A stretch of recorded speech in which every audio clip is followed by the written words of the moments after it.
Welcome to the Outliers Podcast, celebrating the people, the skills, and the tools that create stories worth reading. A presentation of Outliers Writing University, where tomorrow's authors learn the craft. Hello, everyone, and welcome to the Outliers YouTube channel and podcast series and our program, Get to Know. I'm your host, DP Lyle, and I'm here with my partner in crime, Kathleen Antrim. Thanks, Doug. It is great to be here, and we have another fabulous interview for you. We've got bestselling author Miranda Smith with us today. She and I also met at Thriller Fest. We got into a little bit of trouble, just a little. Plan on getting into a lot more at some future conferences. But in the meantime, we want to bring her to you, our viewers. And as our viewers know, I often like to dig into your background. And I'd like to know if you feel your childhood contributed to you becoming a writer. Did you have imaginary friends? Were you an outgoing kid? Were you an introverted kid? Tell us about it. As a kid, I was definitely a lot more outgoing. I feel like I've become more introverted as an adult. But I was always into the arts. I did a lot of drama and choir and things like that. And then my mom was such a big reader. She was a writer, and so she was always pushing me to read. So like a lot of authors, I grew up reading Nancy Drew and the Hardy Boys and Goosebumps and series like that. And then something that I always bring up in interviews, because I feel like this is probably the biggest contributor to my love of storytelling, is my parents owned a video rental store growing up. Oh. And so my whole childhood was just watching classic films, new films, genre films like slashers that really impacted my more recent works. So yeah, all of that I definitely feel contributed to my role as a writer now. So give us, a little overview of the process. So you go through high school, and tell us from there on, how did you end up becoming a professional writer? Well, for me, I think the first idea of becoming a writer and trying to turn it into a career, the first idea of that came when I was in college. When you're in college, everything just seems so possible and you're dreaming big. And, so I had a couple of ideas, and the genres I would kind of tinker around with then weren't thrillers, wasn't crime fiction. So it's completely different from what I do now. I dabbled in women's fiction, and I was a huge fan of like David Sedaris and, creative nonfiction essays. So I explored a lot of that. And then like a lot of people, life just got very busy. I got married, started having kids. I have 3 kids, and writing was always there, but life kind of took the driver's seat for a while. And I was on maternity leave with our last baby when I sat down to write my first finished book, which would end up being Some Days Are Dark. And I can remember telling my husband at the time, we knew it was going to be our last baby. I thought, maybe I can really give this writing thing a go one more time. And I only kind of half believed it myself, because I was so used to that trend of stopping and starting and stopping and starting.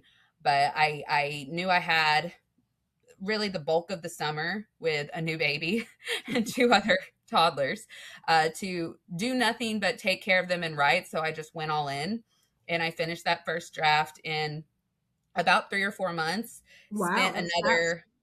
Just the first draft. I spent another 9 months after that revising it. And I always tell people the revising takes so much longer than just the fun part of just getting the words on paper. But yeah, so I just stuck with it. I started querying agents and publishers, and ended up going straight to publishing with Book Couture, and they published my first several 10 or 11 books. I put out 2 books a year with them for several years, and then my last 2 books have come out with Bantam. So everyone's story is so different, and mine definitely isn't linear, a lot of stopping and starting, but a really fun journey at the same time. Well, what's your process when you decide you're going to sit down and write a story? Are you an outliner, or are you fly by the seat of your pants, as they say? Which are you most likely to do? I'm more of a plotter. I like having kind of an idea when I sit down of what I'm going to put out there. I'm a big follower of Save the Cat. I think that they have a lot of good advice in that book. And so I will kind of have a rough outline to start off with. But my favorite parts of writing is, I always deter from that a little bit. And that ends up being the best twists and the best storylines when, you're just naturally following your outline and then another idea, takes you off track. Yes. Yeah. You go deeper into the woods. Exactly. So what are you working? Well, let's talk about your book that you now have out. It just came out, correct? Scary Movie Night. I have an ARC copy of it here. It's coming out in July. So just around the corner. Yes. Just like less than a month, which is kind of a scary place to be. Oh yeah, you've got the cover right there. I love the cover. I do too. It's clever. I like the little images in the film. It's the way they used to do with Ozark, they'd have those little images. What's going to happen? Where's all these things coming from? Very cool. And where did the inspiration for this book come from? Well, Scary Movie Night is about a movie-themed birthday party gone wrong. And it really plays tribute to a lot of older scary movies, a lot of Hitchcock references in this book. The main character is actually named Tippy, and she is a movie review blogger. And so as you're reading the book, it's dual timeline. There's past, there's present, but you also get some little snippets from her point of view where she's reviewing different Hitchcock movies. So obviously the biggest inspiration for this book was Hitchcock. Like I said, so much of my childhood was watching these movies on repeat with my sisters, and my parents and my grandparents were a huge inspiration into really getting me into that genre. The Birds is one of my, that's one of the scariest movies as a kid that I ever watched. And so it looks like you have a bird on the cover. So I'm assuming that might be referenced. That is such a creepy movie. And of course, Psycho moved the world in a whole different direction. And it's like, nobody ever seen anything like that. And it was like, whoa. Yeah. Hitchcock was a master. Yeah. He was. All the different movies. And I feel like people can connect with those movies in so many different ways because you like them just as a viewer, but then you also have those memories of the first time you watched it. I can remember watching Psycho with my grandfather for the first time and didn't think, it was all that scary. But man, when I got in the shower later that night, and to just hear that music in my head, and it just it haunts you in a way that not every movie does. Well, as far as techniques concerned, I mean the difference between Hitchcock and the slasher movies that you mentioned earlier is night and day. He never showed the violence. His thing was what leads up to the violent moment, and then what is the aftermath of it. When you're writing, which school do you lean into? The not showing or the showing? It depends on the book. My book before this that came out, Smile for the Cameras, was also movie centric, but was definitely leaning into those slasher films. Right. So I feel like there was a lot more action there.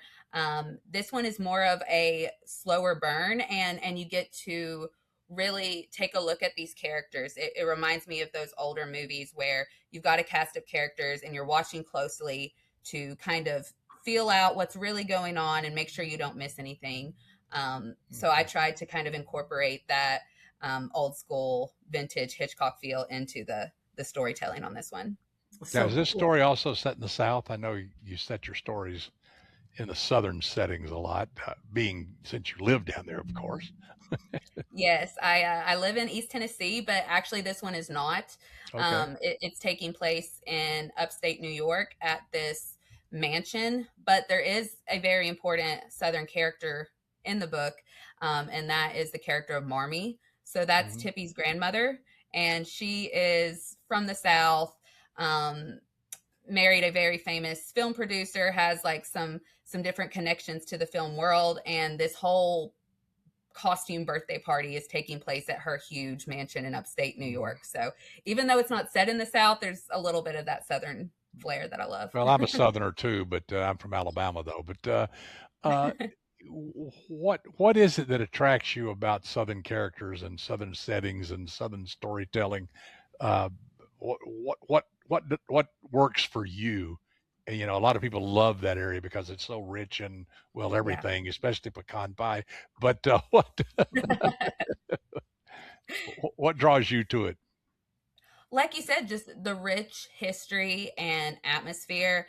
A lot of endearing good history in the South, and then a lot of horrible bad history in the South. And I think both of those camps are great for storytelling. You can explore different elements depending on where in the South you write. The South, the cities we have in the South, each one just has its own character in a way. If you look Right. at Nashville versus Charleston versus New Orleans, each one just kind of has their own vibe and flair. And that's actually on my writer to-do list. I need to write a spooky New Orleans book at some point because there's so much rich history there. And it gives you a reason to go to New Orleans as if you needed one, right? Yeah, Exactly. So if you had to pick an aspect of craft that's your favorite part of writing a book, what would it be? I love diving into the characters. I love a good character study. And even when it comes to movies, sometimes those movies that they're like, oh, it was kind of slow and about the characters. I love those movies because I am fascinated, whether it's a movie or a book, by just humans and human behavior and why people act the way they do. And I think crime fiction is the perfect genre for that because you're pushing people to extremes and you get to see, how are they what's going to make them tick? How are they going to react to the next plot twist? I'm all about the characters. Yeah. That's so cool. The why of crime is always the most interesting part. Exactly. Not the actual doing. The MO, as they say, the when, where, why, and when, where, and how. It's the why that is the real meat of the story.